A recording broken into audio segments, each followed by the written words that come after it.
Seguridad ng mga establisimyento sa gabi pinaiigting ng PNP Calasiao. Para sa detalye ng balitang yan, kasama natin Idol Intern Niel Aquino.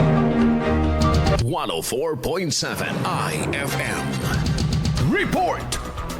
Pinaiigting ng Calasiao Police Station ang seguridad sa mga establisimyento matapos magsagawa ng maagang inspeksyon sa iba't ibang negosyo kahapon, 18 ng Nobyembre pasado 1:00 ng madaling araw. Kasama sa inspeksyon ng mga ATM, delivery service outlets, pawn shop at iba pang saradong establisimyento upang matiyak na maayos ang pagkakasara at ligtas ang mga ito. Ayon sa Calasiao Police Station, bahagi ito ng kanilang pinaigting na kampanya para sa kaligtasan ng publiko at proteksyon ng mga negosyo laban sa pagnanakaw, lalo na sa gabi at madaling araw. Tiniyak naman ng pulisya na magpapatuloy ang ganitong operasyon upang mapanatili ang kapayapaan at kaayusan sa buong bayan ng Calasiao. Kasama mo mula rito sa IFM News Dagupan, ito si Idol Intern Niel Aquino, Tatak IFM.